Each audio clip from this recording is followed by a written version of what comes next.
Olá, amigos do canal Videira Espírita, sejam todos bem-vindos. Meu nome é Théo Marieta e estamos aqui mais uma vez reunidos para dar continuidade ao estudo da obra Paulo Estevão, trazida a nós por Emmanuel, através da mediunidade, através da psicografia de Francisco Cândido Xavier.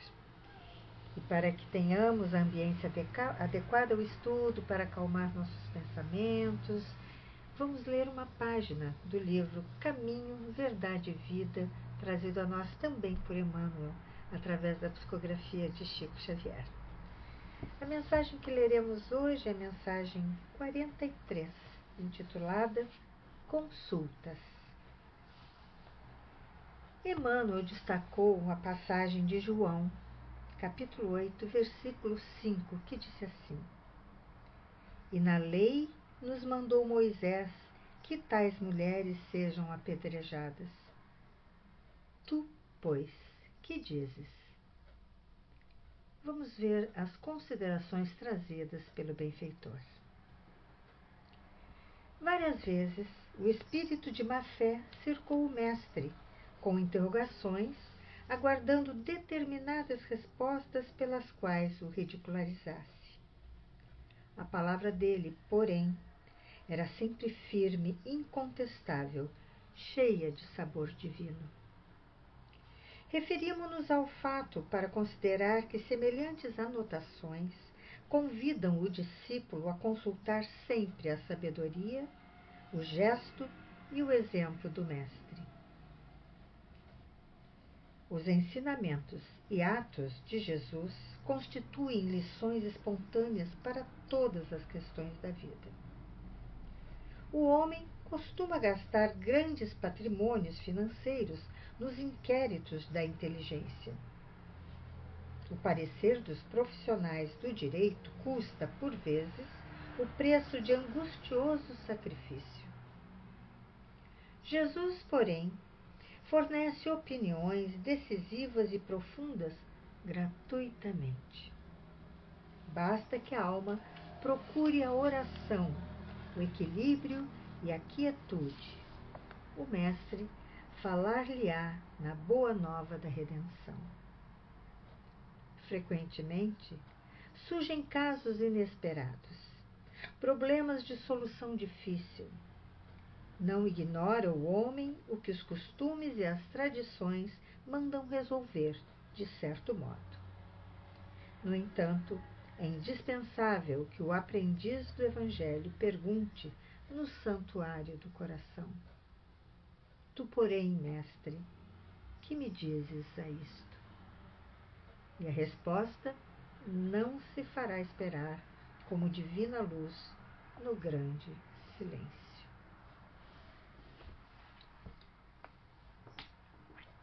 Vamos orar? Jesus, Mestre amado, estamos aqui, Senhor, buscando novamente nos aprofundarmos nas páginas deste romance Paulo e Estevão, trazido a nós por Emmanuel, com a dedicação de teu servo Chico Xavier. E pedimos, Senhor, a tua presença entre nós para iluminar o nosso estudo e que para junto aos nosso anjo guardião possamos perceber e entender as lições que receberemos no encontro de hoje. Sê conosco, Mestre amado, iluminando o nosso estudo, que assim possa ser com a graça de Deus.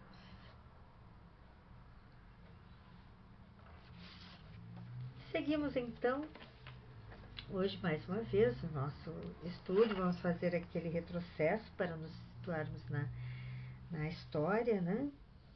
E aqui em minhas anotações tenho que no nosso encontro passado, nós vimos Paulo anunciando que apelaria para César. Ele percebia as intenções, né, de seus irmãos de raça E aquele pedido deixou então a todos, e ao governador em especial, espantados. Pórcio Festus, né, o governador, ficou indeciso, pois não podia enviar Paulo sem justificar, sem saber como justificar que ele tivesse ficado tantos anos preso, tanto tempo preso na Cesareia. E teria que dar motivos para isso, né, para tal sentença. E alguns dias depois recebeu a visita do rei Herodes, da esposa Berenice. E ele então contou a Herodes sobre Paulo de Tarso, que já conhecia a fama, né, do prisioneiro. Houve então um encontro entre Paulo e Herodes, que ficou impressionado, como todos ficavam, né, com a figura do ex-rabino. Paulo aproveitou aquela oportunidade, ele percebeu, né, a importância daquele encontro e aproveitou a oportunidade para contar a sua história de vida, dando ênfase ao encontro às portas de Damasco com Jesus e tudo aquilo que aconteceu, como ocorreram suas viagens missionárias. E falou diretamente ao rei Herodes, pois o rei, teria ouvido Moisés, por causa de sua criação, né? E desde a infância, e que sabia que o rei acreditava, cria, né, no Deus único, e conhecia a revelação de Moisés e dos profetas. O governador percebeu que Herodes estava muito impressionado. Berenice se sensibilizou e pediu clemência para Paulo. Por fim, Herodes então acaba assinando o documento que permitiria que Paulo fosse enviado junto com outros prisioneiros, né, para Roma. Timóteo, Lucas e Aristarco o acompanhariam, né, à capital do império. E quando chegou então o dia da partida, centenas de pessoas, mulheres, crianças, homens, idosos, né, rodearam, demonstrando todo o seu amor a ele, né, todo o amor que eles dedicavam a Paulo. Isso fez sentir, então, que já não era mais aquele algoz do passado, né, que ele conseguira abandonar aquele título que ele se dava, né, e que ele havia sido mesmo, né, o algoz, aquele que perseguira, né, e que ele quitava ali então o seu débito com a alma do povo. Depois então ele orientou Lucas sobre o que e como escrever, né, sobre essas experiências todas vividas por eles, e que a mensagem fosse sempre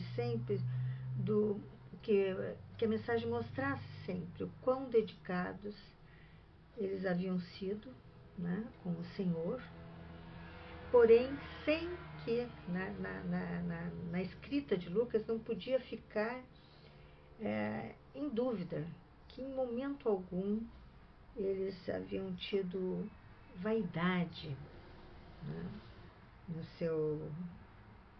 no trabalho, né, que não tinha tido lugar para vaidade. Eles haviam realmente feito um trabalho de dedicação e de divulgação das obras, né, do amor do Mestre, da mensagem do Mestre. Então, entre preces a Jesus e reflexões profundas, Paulo se deixou envolver pelo crepúsculo e pela imagem, né, do firmamento, mostrando já onde começavam a aparecer as primeiras estrelas. Termina assim o 8º capítulo, onde fizemos a nossa página a nossa pausa, desculpa. Para quem tem essa versão, essa edição do romance, na página 439, é onde termina o 8º capítulo. E hoje nós retomaremos o estudo no início do capítulo 9, O Prisioneiro do Cristo. Então, aqui, lembrando que ele saiu da Cesareia, né? Estava no barco, vendo o firmamento e tal. Enfim.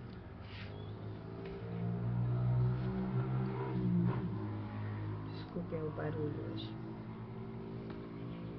Então, começa a narrativa. O navio de Adramítio da Mísia, lembrando que Adramítio já era uma antiga cidade portuária, localizada na região da Mísia, né? Então, por isso, Adramítio da Mísia. Era uma província, a Mísia era uma província romana, né? No noroeste da Ásia Menor, hoje Turquia. Então, o navio de Adramítio da Mísia, em que viajavam os apóstolos e o companheiro, vamos ver aqui no mapa, né, para a gente poder se localizar bem, né, para a gente entender por onde a história, esse 9º capítulo começa, né? Então, o navio de Adramítio da Mísia, em que viajavam o apóstolo e os companheiros, no dia imediato, tocou em Sidom. Aqui nós podemos ver ali Sidom.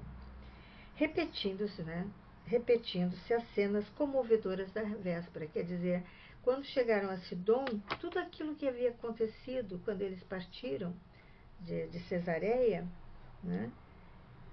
Se repetiu em Sidom. As pessoas vieram, aquelas centenas de pessoas, né, vieram render homenagens a Paulo, né?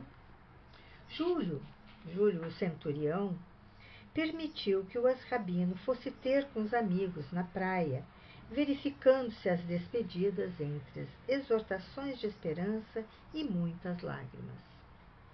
Paulo de Tarso ganhou ascendência moral sobre o comandante, marinheiros e guardas. Sua palavra vibrante conquistara as atenções gerais. Falava de Jesus, né, do Jesus vivo, né? Não como de uma personalidade inatingível, era aquele Jesus acessível, aquele Jesus que está perto de nós, né?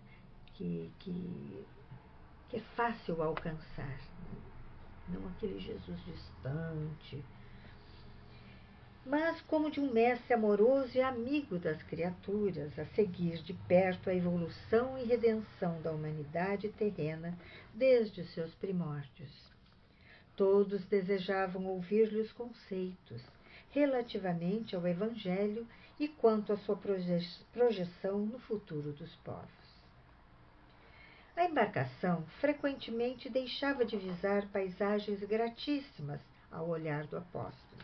Então, nós vamos acompanhando, tá, amigos, no mapa. Eu vou manter o mapa aqui para a gente ir se localizando, identificando as cidades, os lugares, os portos mencionados aqui. Depois de costear a Fenícia, surgiram os contornos da ilha de Chipre, de cariciosas recordações. Nas proximidades de Panfilha, exultou de íntima alegria pelo dever cumprido e assim chegou ao porto de Mirra, vemos ali, né, na Lícia.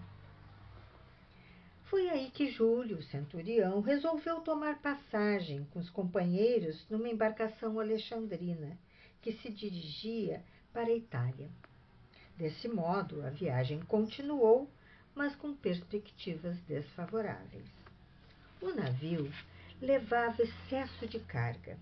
Além de grande quantidade de trigo, tinha a bordo 276 pessoas. Então, aqui nós temos Emmanuel nos trazendo um número exato, né? Não é aquela hipotético, muitas pessoas. Não, eram 276 pessoas que estavam a bordo. Aproximava-se o período difícil para os trabalhos de navegação, mas o inverno já estava se aproximando. Os ventos sopravam de rijo, contrariando a rota. Depois de longos dias, ainda vogavam, remavam na região do Quinido, estamos aqui, e vencendo dificuldades extremas, conseguiram tocar em alguns pontos de Creta. Observando os obstáculos da jornada e obedecendo à própria intuição, o apóstolo, confiado na amizade de Júlio, chamou-o em particular e sugeriu passar o inverno em Calói Limenes. O chefe da corte tomou o alvitre, o conselho, em consideração e apresentou-o ao comandante e ao piloto, os quais o houveram por descabido. Que significa isso, centurião? Perguntou o capitão enfático, com um sorriso algo irônico. Dar crédito a esses prisioneiros? Pois estou a ver que se trata de algum plano de fuga, maquinado com sutileza e prudência. Mas seja como for, a sugestão, o alvitre, é inaceitável, não só pela confiança que devemos ter em nossos recursos profissionais, como porque precisamos atingir o porto de Fênix para o repouso necessário. Então, além de tudo, eles não gostaram mesmo, Como assim um prisioneiro vai nos dizer onde devemos parar ou deixar de parar, Então, não fazia sentido para eles aquilo. O centurião, Júlio, desculpou-se como pôde, retirando-se um tanto vexado, um tanto envergonhado. Desejaria protestar, esclarecendo que Paulo de Tarso não era um simples réu comum, que não falava por si só, mas também por Lucas, que igualmente fora marítimo dos mais competentes. Não lhe convinha, porém, comprometer sua brilhante situação militar e política em antagonismo, em oposição com as autoridades provincianas. Ele não podia botar em risco a sua situação. Era melhor não insistir, sob pena de ser mal compreendido pelos homens de sua classe. Procurou o apóstolo e fê-lo sabedor da resposta. Paulo, longe de magoar-se, murmurou calmamente: não nos entristeçamos por isso. Estou certo de que os óbices, que os impedimentos, hão de ser muito maiores do que possamos suspeitar. Haveremos, porém, de lograr algum proveito, porque nas horas angustiosas recordaremos o poder de Jesus que nos avisou a tempo.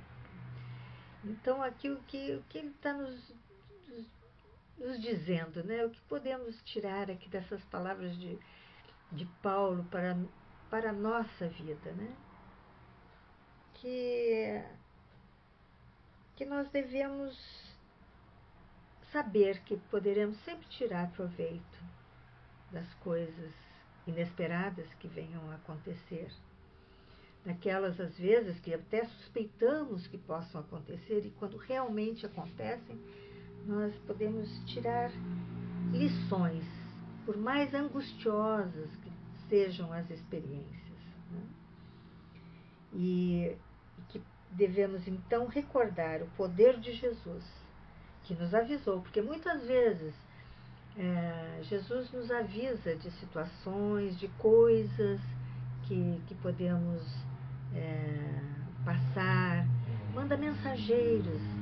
É uma mensagem, uma página que abrimos e lemos e a mensagem nos fala. Ou então um amigo que chega e nos diz algo que precisamos ouvir. Tem sempre uma forma, o mestre tem sempre uma forma de nos alcançar. É o nosso anjo guardião que se aproxima, nos intui, nos inspira. Então, nós devemos saber que se não acudimos, se não atendemos, se não compreendemos a mensagem, não damos a ela o devido valor ou atenção, nós com certeza proveito tiraremos dela. Né? Em algum momento nós iremos compreender, então era isso, agora eu compreendo, e vamos tirar uma lição daquela experiência. E continua a história. A viagem continuou entre receios e esperanças. O próprio centurião estava agora convencido da inoportunidade da arrebatada, da entrada em Calói Limenes, porque nos 2 dias que se seguiram ao conselho do apóstolo, as condições atmosféricas melhoraram bastante. Então, até julho ficou bem. Então, realmente, não tinha que ter levado essa sugestão, sobre ir para Calói Limenes, porque, olha aí, o tempo, são 2 dias limpos, tranquilos, a viagem pacífica, apesar da proximidade do inverno. Logo, porém, que se fizeram ao mar alto, rumo a Fênix, como era o planejado, um furacão, e vejam só, um furacão imprevisto caiu de súbito. De nada valeram providências improvisadas. Imagine você no meio do mar, enfrentando um furacão. A embarcação não podia enfrentar a tempestade e forçoso foi deixá-la à mercê do vento impetuoso, que a arrebatou para muito longe, envolta em denso nevoeiro. Então ela ficou às ondas, Então se deixou levar, porque não conseguia combater, Começaram então padecimentos angustiosos para aquelas criaturas insuladas, isoladas, no abismo revolto das ondas encapeladas. A tormenta parecia eternizar-se. Havia quase 2 semanas, imagine, quase 14 dias que o vento rugia incessante, destruidor. Imaginem o que foi essa viagem. Todo o carregamento de trigo foi alijado, foi jogado fora. Tudo que representava excesso de peso, sem utilidade imediata, foi tragada pelo monstro insaciável e rugidor. Foi levado pelo mar. Eles precisaram alijar, jogar fora, para que a embarcação ficasse mais leve. Lembro que eles estavam levando uma grande quantidade de trigo. E as pessoas eram muitas a bordo. Eram quantas? 276. Havia quase 2 semanas que o vento rugia incessante e destruidor. Todo o carregamento, aqui eu já li, Então tá, desculpem. A figura de Paulo foi encarada com veneração. Opa, olha aqui, Quem é?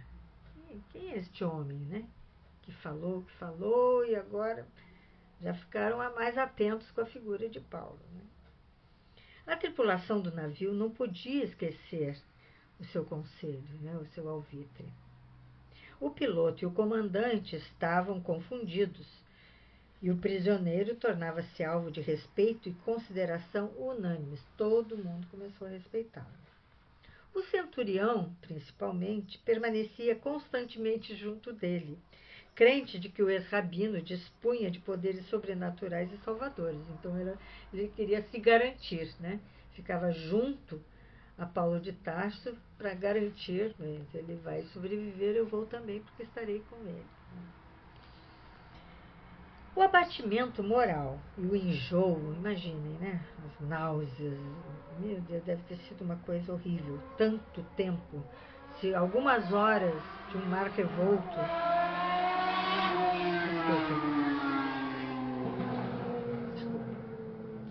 se algumas horas no mar revolto já é uma questão deve ser horrível, Principalmente as pessoas mais sensíveis, Imaginem tantos dias.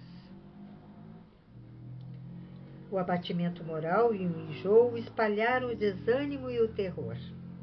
O apóstolo generoso, no entanto, acudia a todos, um por um, obrigando-os a se alimentar e confortando-os moralmente. Obrigando porque quem está enjoado não quer comer, mas era necessário, eu sabia que era necessário, então era uma forma de cuidar.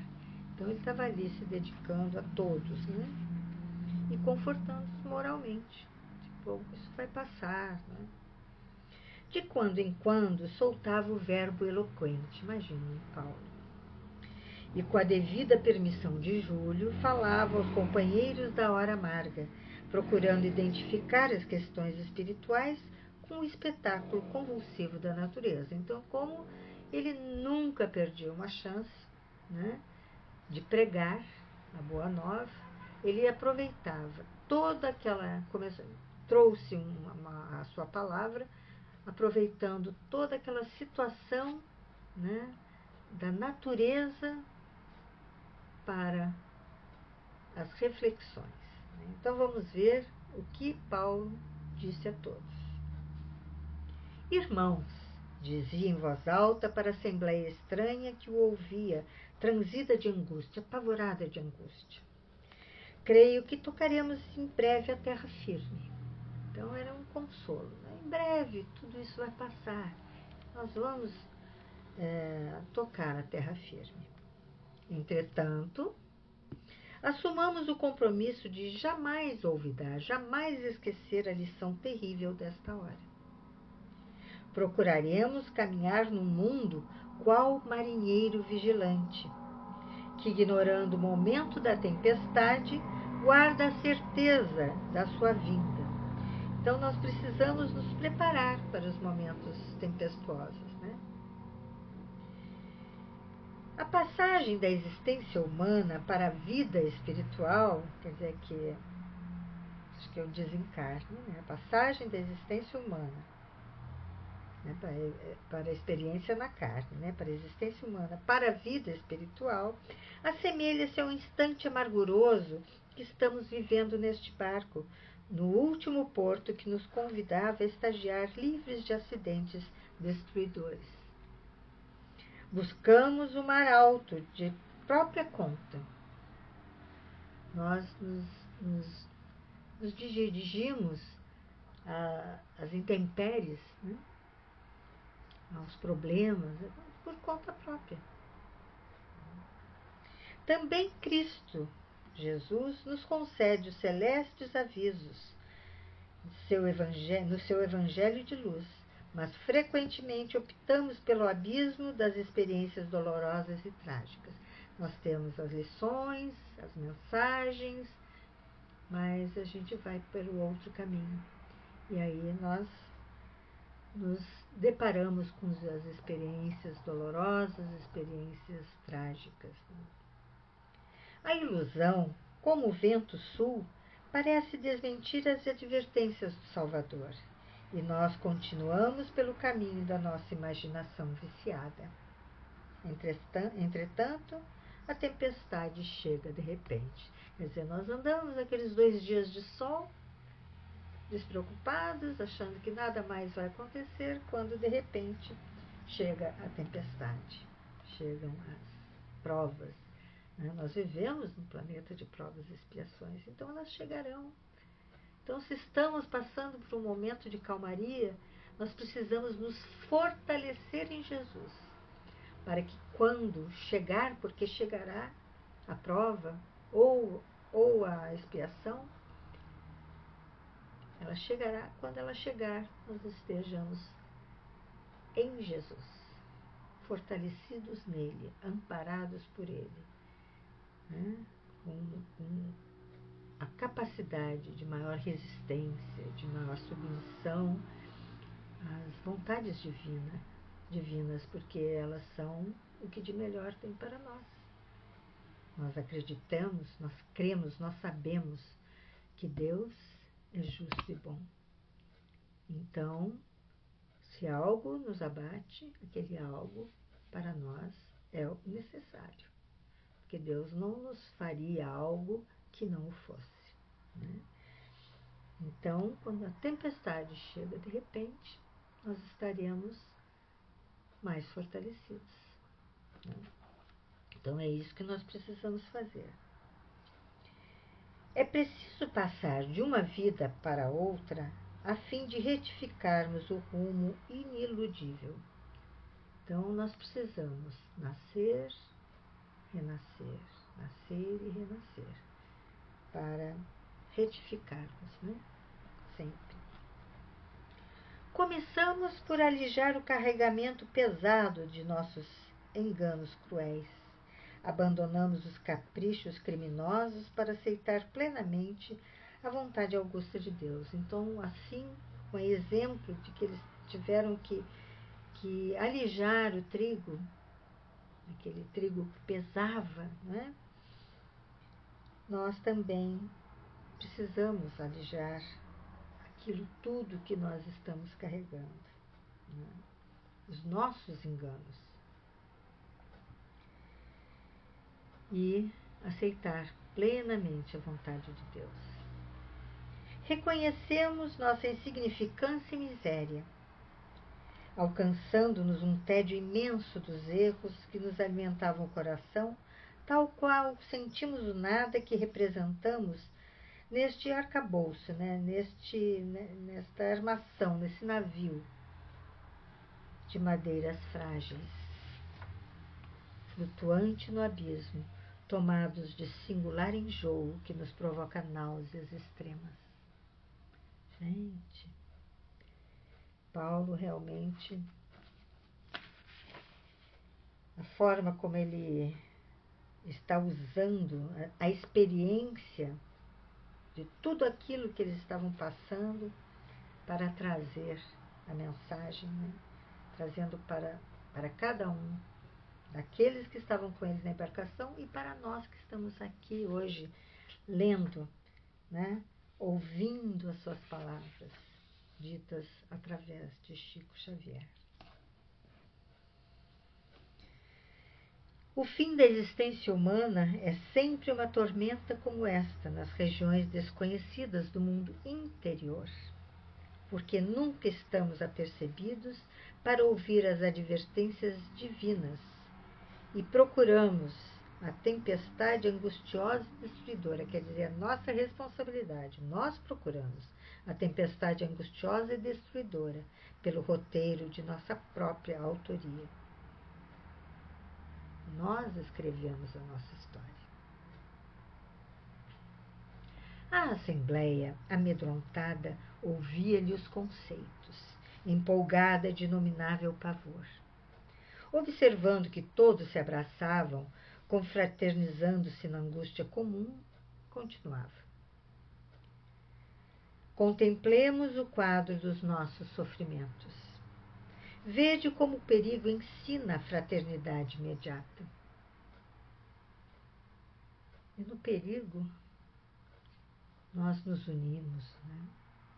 Para que um fortaleça o outro, para que um encontre a esperança no ombro do outro, né? Estamos aqui, patrícios romanos, negociantes de Alexandria, plutocratas, né, os ricos de Fenícia, autoridades, soldados, prisioneiros, mulheres e crianças. Embora diferentes uns dos outros, perante Deus a dor nos irmana os sentimentos, para o mesmo fim de salvação e restabelecimento da paz. Quer dizer, nós somos todos iguais.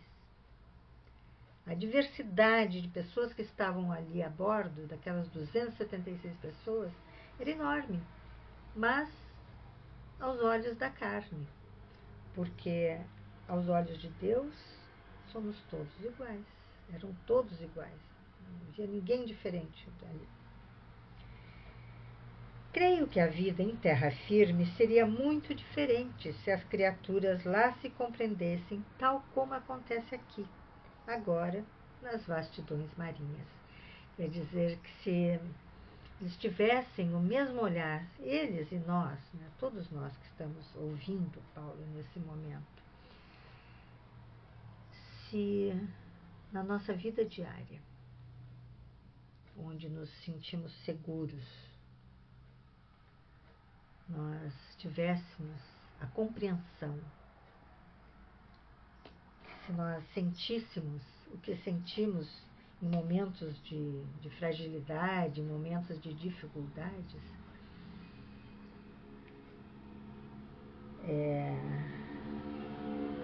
vida em terra firme seria muito diferente mesmo, né? O nosso dia a dia seria muito diferente. Mas a gente esquece.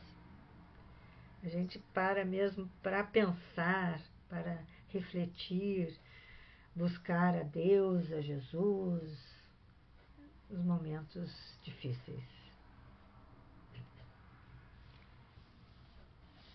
Vamos continuar. Alguns sopitavam o despeito, que entorpeciam o despeito, ouvindo a palavra apostolar, mas a grande maioria acercava-se, reconhecendo-lhe a inspiração superior e desejosa de confugir-se à sombra da sua virtude heróica. Decorridos 14 dias de cerração e tormenta, o barco alexandrino atingiu a ilha de Malta. Aí eu mantive o mapa e aí nós podemos ver Malta, né? Está bem para ver claramente, né? Enorme, geral alegria, mas o comandante, ao ver afastado o perigo e sentindo-se humilhado com a atitude do apóstolo durante a viagem, sugeriu a 2 soldados o assassínio dos prisioneiros de Cesareia, antes que pudessem evadir-se, antes que pudessem escapar. Os prepostos do centurião assumiram a paternidade dessa proposta, desse alvitre, mas Júlio, o centurião, se opôs terminantemente, deixando perceber a transformação espiritual que o felicitava agora, à luz do Evangelho Redentor. Os presos que sabiam nadar atiraram-se à água. Lembro que era inverno, né? Já quase inverno, as águas deviam ser bem frias, né? Os presos que sabiam nadar atiraram-se à água corajosamente. Os demais agarravam-se aos botes improvisados, buscando a praia. Os naturais da ilha, bem como os poucos romanos que lá residiam a serviço da administração, acolheram os náufragos com simpatia, mas, por numerosos, não havia acomodação para todos. Frio intenso, então aqui eu fiquei na dúvida se seria já inverno, mas pelo frio, já era o inverno mesmo, né? Frio intenso enregelava, congelava os mais resistentes. Paulo, todavia, dando mostras do seu valor e experiência no afrontar intempéries, porque ele passou por muitas, tratou de dar o exemplo aos mais abatidos, para que se fizesse fogo sem demora. Grandes fogueiras foram acesas rapidamente para aquecimento dos desabrigados, mas quando o apóstolo atirava um feixe de ramos secos à labareda crepitante, uma víbora cravou-lhe na mão os dentes venenosos. O ex-rabino susteve-se no ar com um gesto sereno, até que ela caísse nas chamas com estupefação geral. Deixa eu só tirar o mapa aqui, Vamos tirar aqui.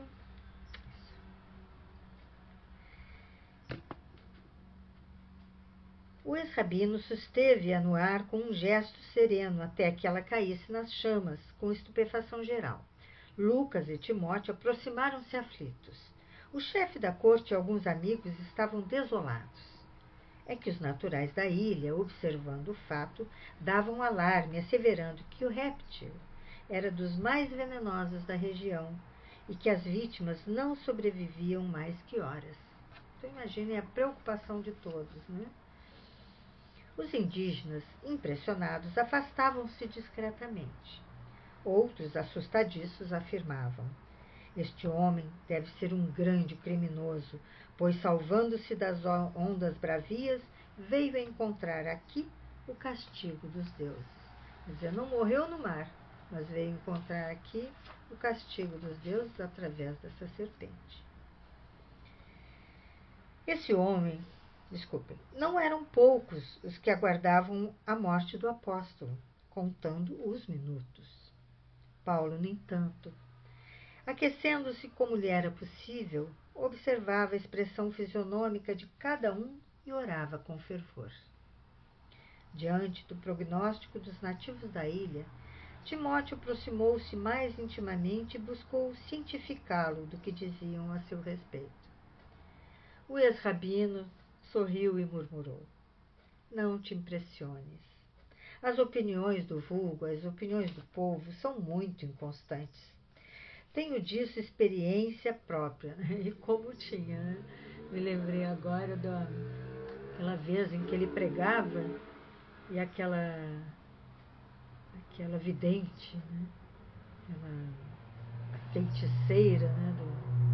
Da ilha, do local, não me lembro qual era a localidade, mas ela começou a exaltar, né, tudo que eles faziam. Então, quando ele curou aquele aleijado, todos começaram a achar que eles eram que eram deuses, e não, chegaram a oferecer bois, não foi? E eles diziam, não, somos homens comuns, Jesus trabalhando através de nós. Né?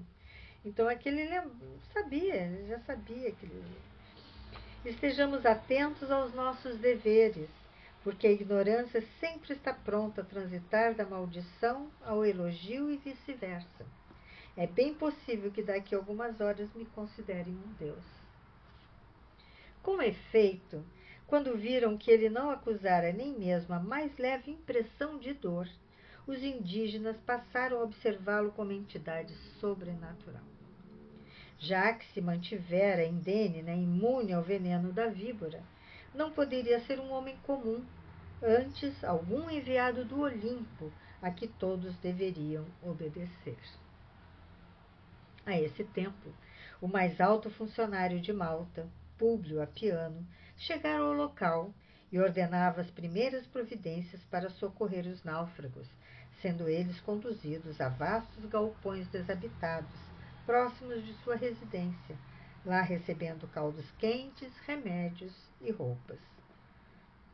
O preposto imperial reservou os melhores cômodos da própria moradia para o comandante do navio e o centurião Júlio, atento ao prestígio dos respectivos cargos, até que pudessem obter novas acomodações na ilha. O chefe da corte, no entanto, sentindo-se agora extremamente ligado ao apóstolo dos gentios, solicitou ao generoso funcionário romano acolhesse o ex-rabino, com a deferência, com a consideração que fazia jus, ao mesmo tempo em que elogiava suas virtudes heróicas. Ciente da elevada condição espiritual do convertido de Damasco e ouvindo os fatos maravilhosos que lhe atribuíam no capítulo das curas, lembrou comovidamente ao centurião: Ainda bem, lembrança preciosa vossa, mesmo porque tenho aqui meu pai enfermo e desejaria experimentar as virtudes deste santo varão do povo de Israel. Então, ele já ia aproveitar, ia tirar algum proveito disso tudo. Convidado por Júlio, Paulo aqueceu, aceitou, desassombrado, tranquilo, e assim compareceu em casa de Públio. Levado à presença do ancião enfermo, impôs-lhe as mãos, que lindo, as mãos calosas e enrugadas, em prece comovedora e ardente.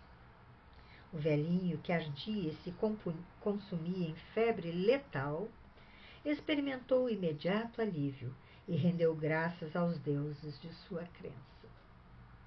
Tomado de surpresa, Públio Apiano viu-o levantar-se, procurando a destra do benfeitor para um ósculo santo, para um beijo santo. O ex-rabino, no entanto, valeu-se da situação e ali mesmo exaltou o divino mestre, pregando as verdades eternas, essas verdades eternas que em qualquer religião elas estão contidas em qualquer religião, pregando as verdades eternas, esclarecendo que todos os bens proviam do seu coração misericordioso e justo, e não de criaturas pobres e frágeis como ele. O preposto do império quis conhecer o evangelho imediatamente.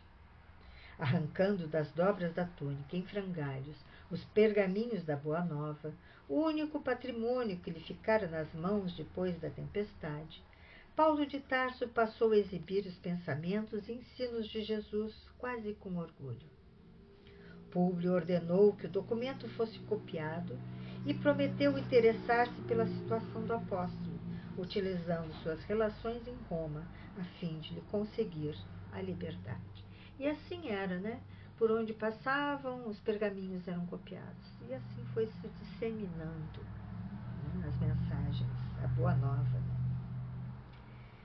A notícia do feito espalhou-se em poucas horas. Não precisava nem estar na atualidade. Né? Foi mesmo como aqui.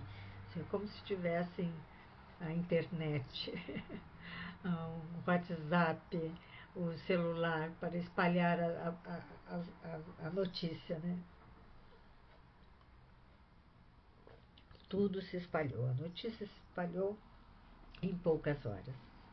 Não se falava de outra coisa, senão do homem providencial que os deuses haviam mandado à ilha, para que os doentes fossem curados e o povo recebesse novas revelações. Com a complacência de Júlio, né, com a ajuda de Júlio, o ex-rabino e os companheiros obtiveram um velho salão do administrador, onde os serviços evangélicos funcionaram regularmente durante os meses do inverno rigoroso. Então, durante aqueles meses em que a navegação parou, né, eles ficaram ali nesse velho salão, fazendo curas e evangelização. Esse era o trabalho. Né. Multidões de enfermos foram curados. Velhos misérrimos, na claridade dos tesouros do Cristo, alcançaram novas esperanças. Quando voltou a época da navegação, depois do inverno, a primavera, né, Paulo já havia criado em toda a ilha uma vasta família cristã, cheia de paz e nobres realizações para o futuro.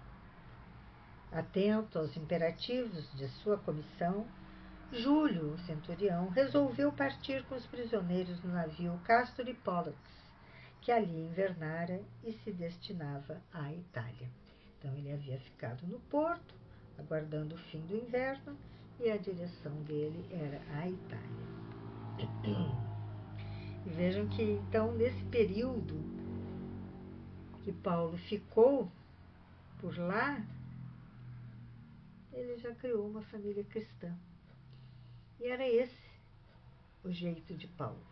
Por onde ele passava, ele trazia novos adeptos.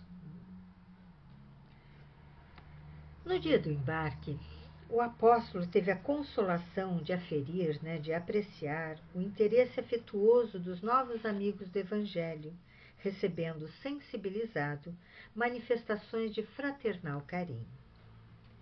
A bandeira augusta do Cristo também ali ficara desfraldada para sempre. O navio demandou a costa italiana debaixo de ventos favoráveis.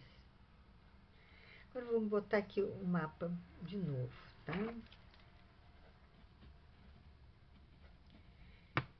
Chegados a Siracusa, estão vendo ali Siracusa, na Sicília, né? Amparado pelo generoso centurião, agora devotado amigo, Paulo de Tarso aproveitou os 3 dias de permanência na cidade em pregações do reino de Deus, atraindo numerosas criaturas ao Evangelho. Então, já ali, em outro lugar, a Siracusa, ele também, 3 dias ali foram suficientes para trazer mais adeptos, mais pessoas a conhecer, a Boa Nova. Em seguida, a embarcação penetrou o estreito, tocou em Régio, estão vendo ali Régio, aproando daí a Pozzuoli, ou Puteoli, está mais acima ali, não longe do Vesúvio. Antes do desembarque, o centurião aproximou-se do apóstolo respeitosamente e falou: Meu amigo, até agora estivesse sob o amparo da minha amizade pessoal direta. Daqui por diante, porém, temos de viajar sob os olhares indagadores de quantos habitam, desculpe, de quantos habitam nas proximidades da metrópole, e há que considerar vossa condição de prisioneiro. Então, é porque eles agora estavam em outra embarcação e ele não era ali, não seria ali conhecido como o Paulo de Tarso, o pregador. A história era outra. Ali ele tinha que manter, né, o status, né, de prisioneiro, que é algemado, né? Tinha que ser, e ele estava constrangido, né? Notando-lhe o natural constrangimento, mescla de humildade e respeito, Paulo exclamou: ora esta, Júlio, não te incomodes. Sei que tens necessidade de algemar meus pulsos para a exata execução de teus deveres. Apressa-te a fazê-lo, pois não me seria lícito comprometer uma afeição tão pura qual a nossa. O chefe da corte tinha os olhos molhados, mas retirando as algemas da pequena bolsa, acentuou: disputo a alegria de ficar convosco. Quisera ser como vós, um prisioneiro do Cristo. Paulo estendeu a mão, extremamente comovido, permanecendo ligado ao centurião, sob o olhar carinhoso dos 3 companheiros, né? Aristarco, Timóteo e Lucas, né? Os 3 companheiros. Júlio determinou que os prisioneiros comuns fossem instalados em prisões gradeadas e que Paulo, Timóteo, Aristarco e Lucas ficassem em sua companhia em uma pensão modesta. Em face da humildade do apóstolo e de seus colaboradores, o chefe da corte parecia mais generoso e fraternal. Desejoso de agradar ao velho discípulo de Jesus, mandou-se indicar imediatamente se em Puteoli havia cristãos e, em caso afirmativo, que fossem à sua presença para conhecerem os trabalhadores da semeadura santa. O soldado, incumbido da missão, daí a poucas horas trazia consigo um generoso velhinho de nome Sesto Flacos, cuja fisionomia transbordava mais viva alegria. Logo à entrada, aproximou-se do velho apóstolo e osculou-lhe, né, beijou-lhe as mãos, regou-as de lágrimas, em transportes de espontâneo carinho. Estabeleceu-se imediatamente consoladora palestra de que Paulo de Tarso participava comovido. Flacos, olhem só, informou que a cidade já tinha há muito tempo, a sua igreja, que o evangelho ganhava terreno nos corações, que as cartas do ex-rabino eram tema de meditação e estudo em todos os lares cristãos. Isso ele não esperava, ele não sabia, ele não tinha noção do alcance, né, que haviam tomado as cartas que ele escrevia às igrejas, né?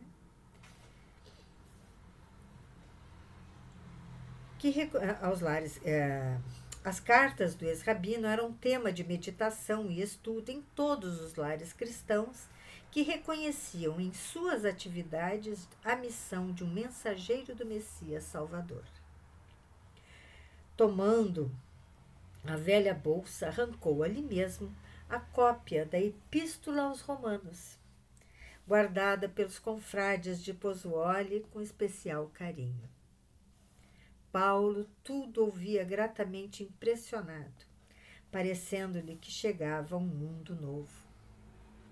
Júlio, por sua vez, não cabia em si de contente, e, dando largas ao seu entusiasmo natural, Sesto Flacos expediu recados aos companheiros. Aos poucos, a modesta estalagem enchia-se de caras novas. Eram padeiros, negociantes e artífices que vinham ansiosos apertar a mão do amigo da gentilidade. Todos queriam beber os conceitos do apóstolo, vê-lo de perto, beijar-lhe as mãos.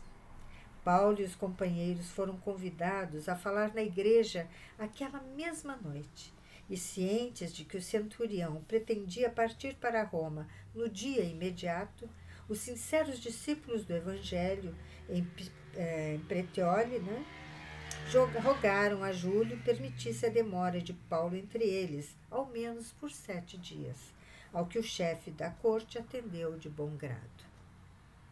Então eles não queriam só aquela noite, né? Eles precisavam da presença de Paulo por mais tempo. A comunidade viveu horas de júbilo imenso. Sexto Flacos e os companheiros expediram 2 emissários a Roma, para que os amigos da cidade imperial tivessem conhecimento da vinda do apóstolo dos gentios. E cantando louvores no coração, os crentes passaram dias de ilimitada aventura. Decorrida a semana de trabalhos frutuosos, felizes, o centurião fez ver a necessidade de partir. E aqui, então, nós faremos a nossa pausa no estudo de hoje. Deixando, então, a partida para o nosso próximo encontro. Vamos orar?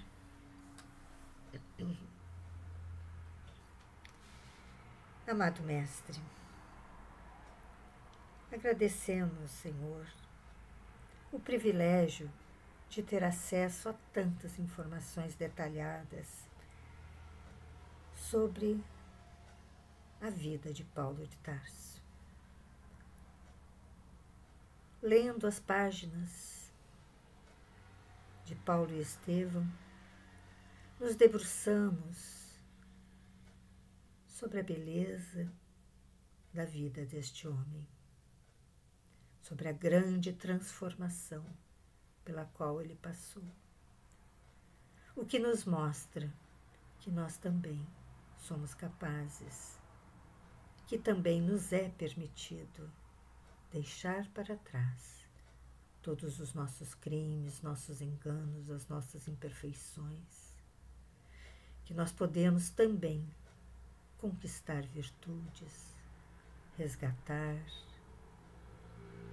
tratar de progredir, buscar sempre o mais, buscar sempre o além.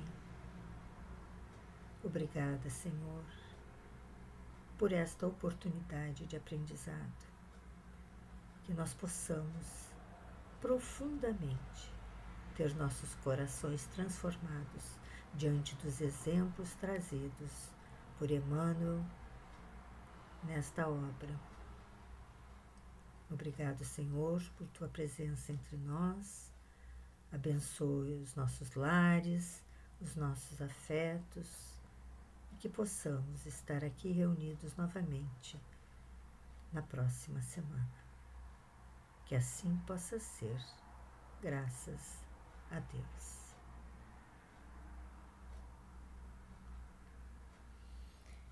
Então, amigos queridos, se Deus quiser, estaremos reunidos novamente aqui no canal Videira Espírita na próxima semana para darmos continuidade ao estudo da obra Paulo Estevão.